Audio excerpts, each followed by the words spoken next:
Oh, good Lord, I feel like I'm preparing for an interview. As you can see, I don't have well, if you are watching this, YouTube, Instagram, many thanks. If you are listening to this, thank you for joining Living the Life of Kylie, an eclectic mix podcast.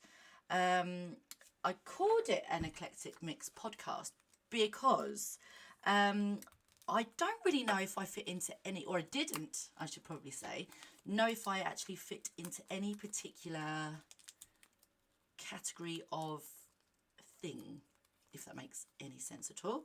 I'm not a lifestyle guru, I'm not an influencer, I'm not a, health and fitness expert, I'm not a mum. Well, I am a mum, that's not what I meant. But I meant I'm not a mum lifestyle, hashtag look at these clothes sort of thing. So I really wasn't sure where I would have put myself in a category of podcasting, but I knew I wanted to do it. I knew I had something to say, I had a message to give. I know a lot of people in lots of different circles with some amazing stories, and I thought it would actually be wise for me to be that sort of centre point. Everyone's got their own story to tell, everyone's got their own line of expertise.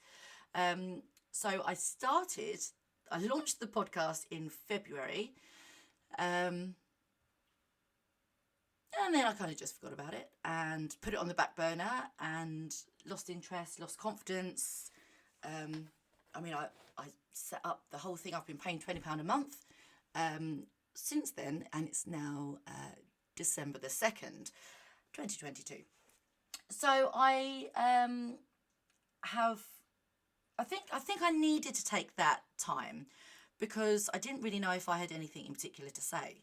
I set up a networking group a little while ago for single women in business, single mums that were launching their own businesses, not just single mums, actually, anyone. And that absolutely flew, and then I forgot all about it again. So that's very much one of the things that I tend to do. But I didn't want that to be the same case for this, so I launched it and just didn't do anything about it. This is the first time I'm recording anything, and I am papping my pantaloons. But I'm doing it today because today is a very important day. This is probably one of the biggest days of my life, of my personal life, ever. So I feel like now I finally have a reason to share my story, a reason to be quite raw, be quite open and honest. I know that podcasting is very much about your own story and your own experiences, but I think this really explains a lot. And when I've been speaking to people and I'm like, this is what's going on, they're like, oh, well, I could have told you that years ago. Well, thanks for that. You could have saved me blooming years. Where am I going with this? So my story is quite a fun one, but it's fun to the point where everyone else thinks it's fun. It's not fun for me. My friend said to me, her wonderful mum, Shirley Shells, and all the 12s, is a occupational therapist. And, she's known me known of me, I would say, up until about 4 years ago when I moved into Jen's property. Sort of just from afar. And it was about 2 years into me living here that she said to Jen, I think Kylie might have, she's showing signs of ADHD or like bipolar.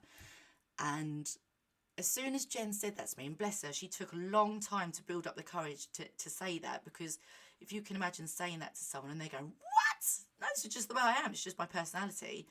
And then it could cause all sorts of offence and things like that. But as delicate as she was and as amazing as she was, she said that to me, and I remember exactly where I was at this moment. I was stood at my kitchen sink. Now, I only stand at that kitchen sink very rarely because I hate doing the washing up, and if I can avoid it, I will do. So it's very poignant that I was actually stood there listening to a voice note from her where she actually said this, and it was almost like, and it's very cliche, that light bulb moment. But when she said, I just wonder if you've actually considered you might have ADHD or bipolar. It's not bipolar. It is actually just been diagnosed this week as full-blown ADHD, or as I like to call it, ADH. Now, as you can see, I'm recording this today because I want to be able to document how I am, how I was when I look back in 6 months' time and see my progress, because I don't want to forget. What was I saying? Hold on, I was saying something about Jen then. Yeah, I was saying, see, this is the thing. This is the thing. And I'll go off in this way and I'll go back to that way. And then in a minute, I'm going to end up talking about quiche or something. So with that conversation, I then went and researched, and she sent me through some links, and it was like someone had written a list about me, and it was quite a surreal moment. It was almost like, when, people go, oh my God, I feel seen. Oh my God, did I feel seen? I was probably the most visible person on the planet. It was like someone saying that there are other people like you. And for 34 years of my life, although I like to pretend I'm 27 every year, this being the 7th year of being 27 this year, many thanks, I actually felt for the first time that actually there's a reason why I'm like this. I'm not like this just because I'm a dickhead. I know that I've said that to a few people. I'm not like this because I am a dickhead. I'm not like this just because, I can't sort my life out, because I can't think from one second to the next, and because I'm really messy and I just like it and I just like living like this, and I forget appointments and I forget what day of the week it is, and I forget where I've put Arnie's shoes, who's my son, who's 8, when he's just taken them off, and now I've lost them. It's not like that because that's just my I just fancy living that lifestyle. I just really prefer being unorganised. It's because I didn't know any different, and all I've ever done all my life is struggle.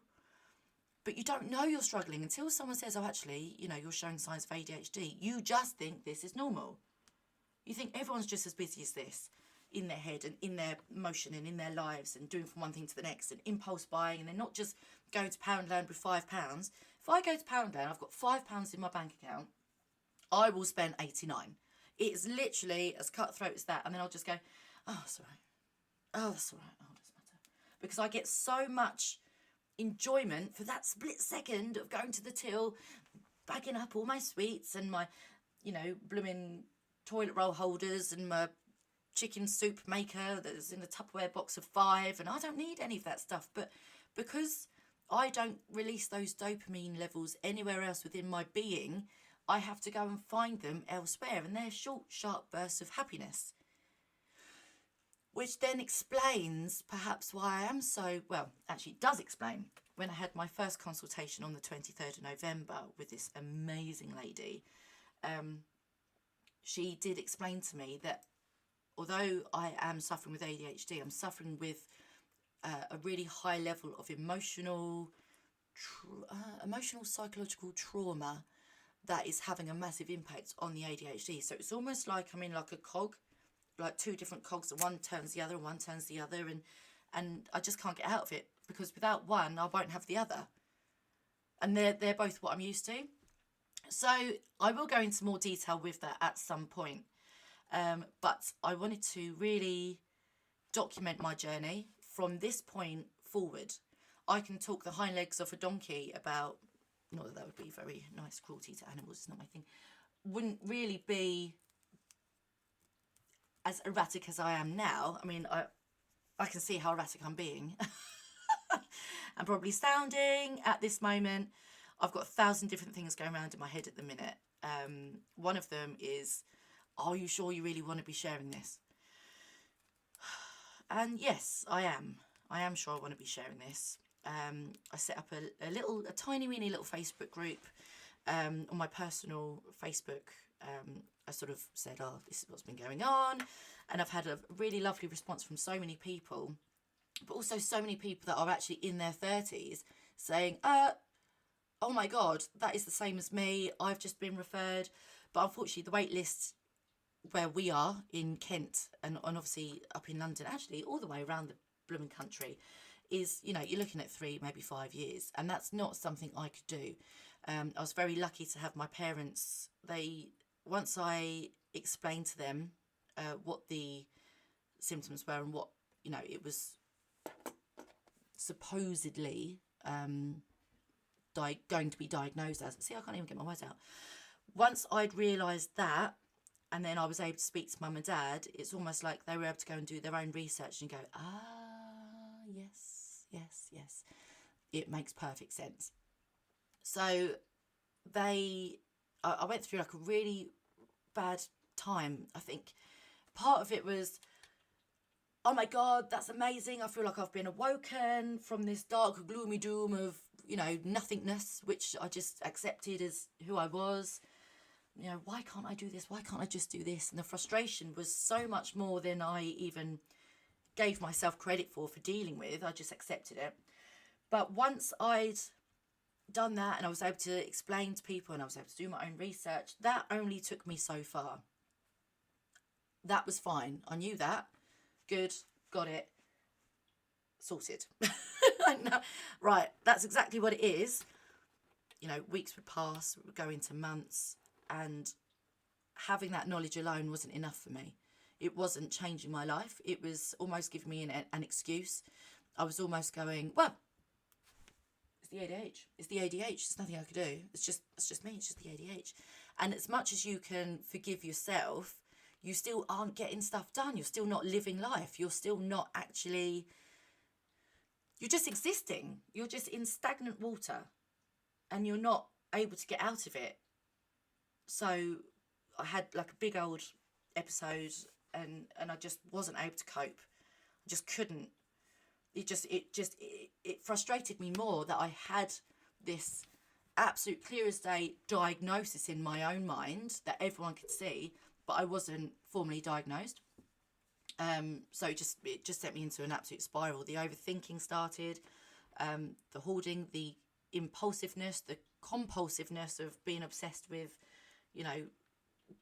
buying, receiving deliveries, not being in control of my finances, those quick, sharp, snappy dopamine hits. My drinking escalated beyond, and I was forgiving myself for it because I was like, it's the ADHD, it's the ADHD. No, it isn't. You can just try and start taking control of this now. And I did. So, but that was only because of mum and dad.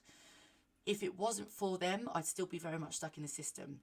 I found a fantastic company, and it was I don't know why I'm talking to you about this now because I'm going to go into it later. But anyway, it's £685 for the 2 consultations, which is far cheaper than I'd found anywhere else.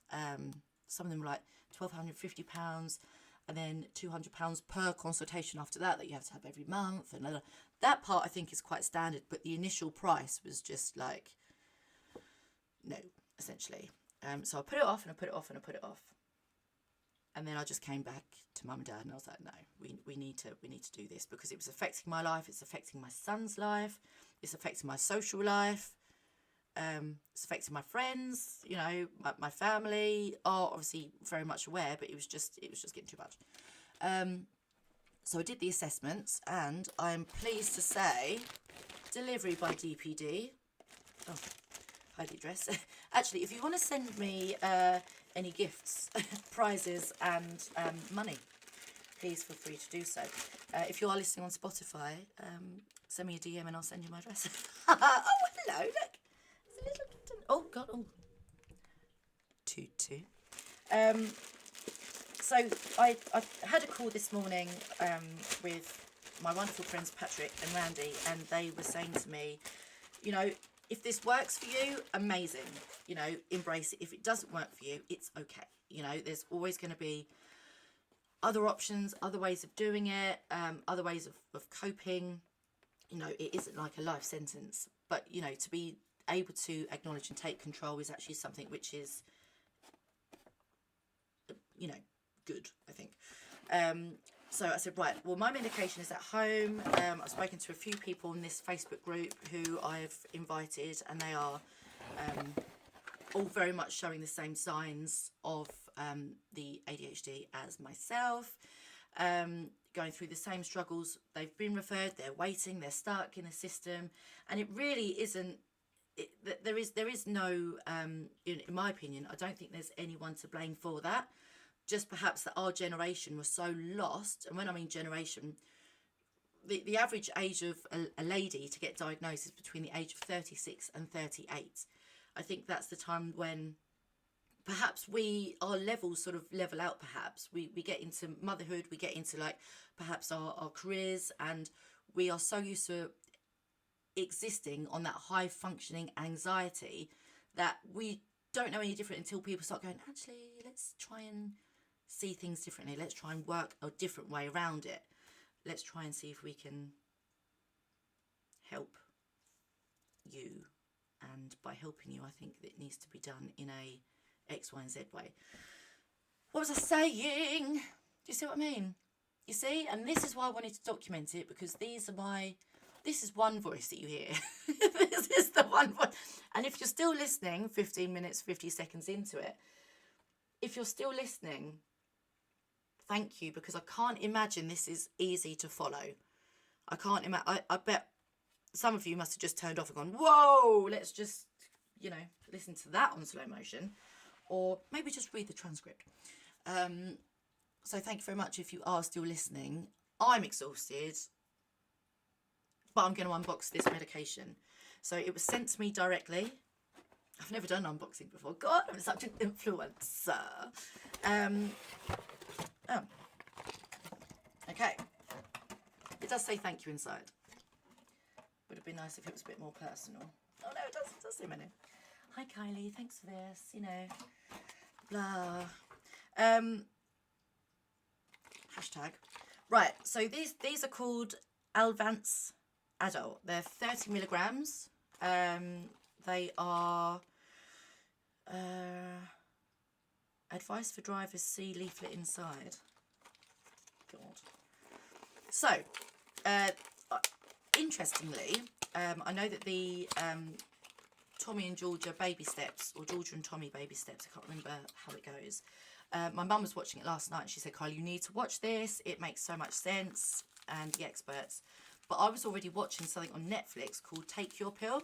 And it's actually all about performance enhancers and the effects on people that are taking them, like for help with studying, help with sports, and gaining so much success, like submitting a paper as a B, but that if you took performance enhancing drugs, that they'd actually get an A. Like, to me, I'm like, what how does that even make sense? I would neck a Red Bull and think that I'm doing all right with coping at life, not just, I'm not the most academic of people, but you never know, I might be now. Einstein. Right. Okay, important things you need to know about your medication. Full name for ADHD, yes. The medicine helps you with your brain activity. It can help improve your attention, help you concentrate, and make you less impulsive. I've just come back from Sainsbury's. I bought a jar of olives, a jar of pickled onions, a jar of pickled gherkins, 3 instant microwave rices, some cat food, and a £20 Habitat footstool that was in the sale from £40. So when you talk to me about impulsive, I might be able to agree with you. Right. Tell your doctor straight away if any of the following happened. Your mood or how you feel changes. But isn't it meant to be making me change the way I feel? You need to have other treatments for ADHD, such as counselling and behavioural therapy, as well as this medicine. Oh, I love how they think I've got time for this. When am I going to be able to fit that in? Right, hold on. Right, all of this is pretty standard, I think. Then we look at side effects, what you need to take. Do you think I've got my glasses anyway? I'm going to have to do it like this. I can't read. Right. People with ADHD find it hard to sit still and concentrate. It's not their fault. Oh. It is not their fault. They cannot do things. Oh my God, I can't even see. My eyes are so bad.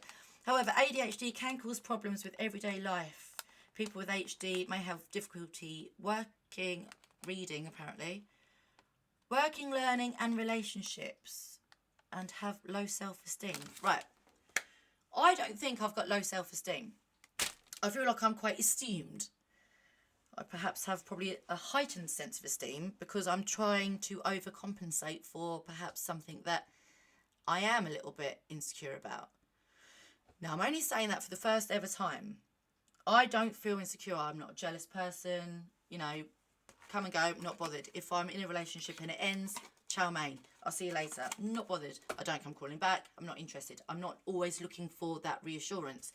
When the psychiatrist was talking to me, she was like, yeah, that's probably part of the emotional psychological therapy that we're going to need to be talking to you about. Because I am very animated and very up. I'm very, yes, da, da, da, da, da, very happy all the time. But she said, but you're not. And I was like, well, I am. I think you'll find I'm actually a very happy and consistent person, young lady. I am happy. I just find it rude when people aren't happy. And she was like, yeah, that's not normal. But I was like, no, it is. She was like, no, that's learned behaviour. That's how you've learnt to mask it. You think that if you are happy, people will like you more. If you're high energy and, you know, high and full of life and excitement, people will like you more. And I was like, yes, because who would like to be friends with someone that's moping and down and negative and miserable? And no one. Well, not me.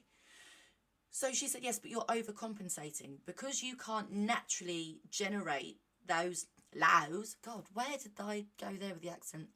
Those levels of dopamine. Those. Oh, Norman wisdom came out of me then.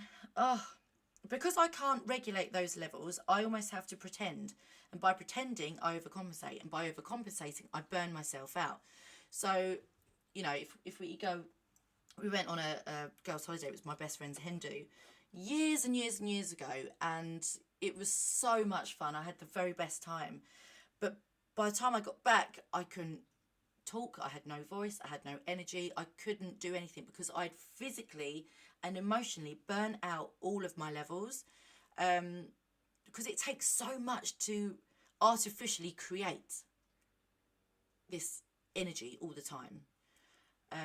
And people would be like, yeah, well, let's get Kai out. She's loads of fun. Great. But they don't have to sit with me for the next 4 days while I'm desperately trying to get my voice back, while I'm suffering with tonsillitis, because I would burn myself so low trying to entertain and be happy and trying to make, you know, lift other people, that I would be leaving myself with nothing.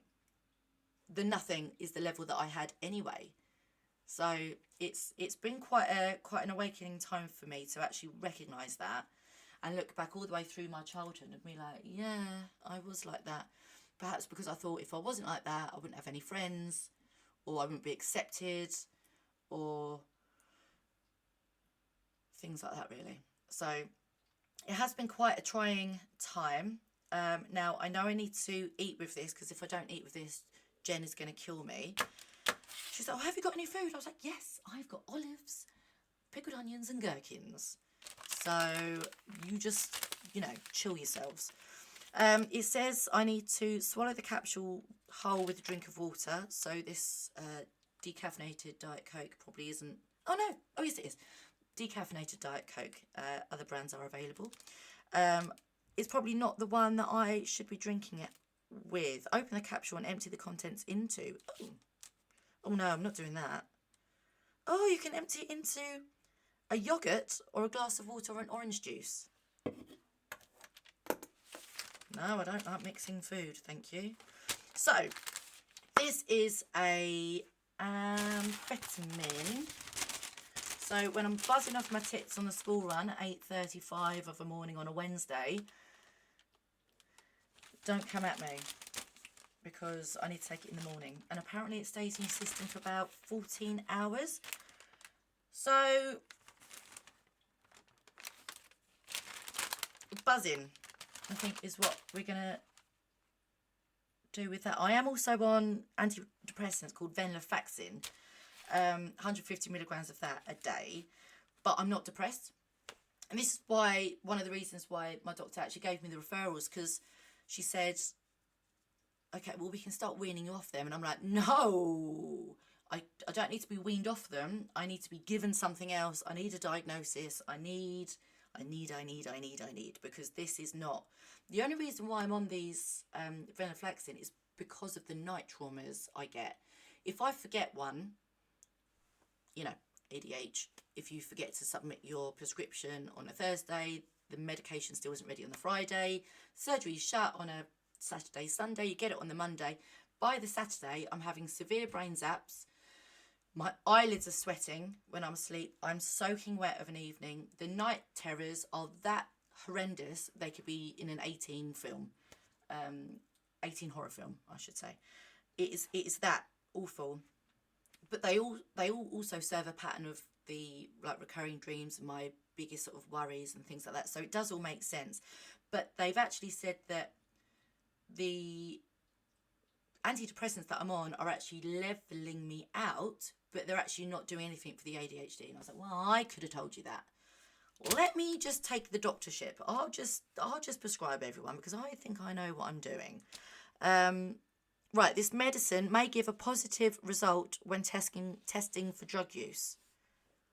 Well, yeah. So let me just quickly, before I go and disappear and eat my olives. Right. No. See, and this is another thing. I don't know if anyone else struggles with this. Reading it, right. If I used to go to a restaurant and it was one that wasn't, you know, with TGI's or Nando's. Oh, right, well, that's gone. If it wasn't TGI's or Nando's, I would absolutely panic because I'd be looking at the menu and there'd just be too much. And I'd be just going, I just don't know where to start and I don't know. Well, do you want a starter? I'm like, I can't even think. I can't even read. This is just too much. And this is how I feel reading this. All of this. I think that's why people don't read the instructions for things. It's just too much. What they need is like cue cards. Just give me a cue card and we'll see what happens. Yes. Right.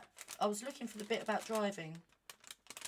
Right. If you stop taking this medication, the ADHD symptoms may come back. If you stop taking this medicine without talking first to your doctor, you should not stop suddenly. Can I even read? Right. Common side effects. Feeling agitated, jittery, nervous or irritable. What, more than we do already? Feeling unusually tired, restlessness. Unable to keep... Oh, I'm not reading that one. That's more for the men, I think. God, they should give me a warning before I start reading stuff like this out. Oh, maybe I should have read it first before I actually am reading it like this. Having mood swings, high blood pressure, difficulty breathing, feeling sick, constipation, weight loss. Get in. I've just measured myself. I know exactly how much I weigh now. And I'm just under the stone mark of something I'm not going to disclose just yet. So I'm at something 0.11, 0.4. So we will monitor that as we go on. Grinding of the teeth. Talking excessively. Well, I haven't even taken the medication yet, and that's already a blooming thing. Feeling depressed, anxious, low, uneasy, dysphoria. But isn't that part of what we're being medicated for? Do you know what I mean? Being sick, metallic taste, changes in taste, fainting, high temperature fever, blurred vision, itching, rash. Right. I need to know about driving. I can't read this. Oh, I'm sure this is making really good content right now. Someone just reading it. Well, anyway. Well, I don't know. Maybe just don't drive. So, I am embarking on this. This isn't going to be an ADHD podcast. This is going to be a Life of Kylie podcast. That is my aim. It is an eclectic mix podcast. I've got some amazing people lined up. Bless them. They've been waiting for me to contact them for so long.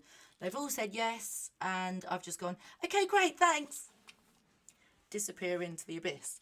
You know, we've got some phenomenal people in there, you know, ladies who have gone through deep emotional trauma. They've come out the other side. You know, there's a childhood behavioural expert. She is insane.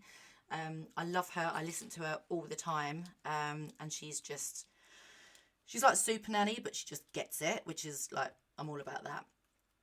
There's also, we've got drag queens, we've got hairdressing, blooming gurus.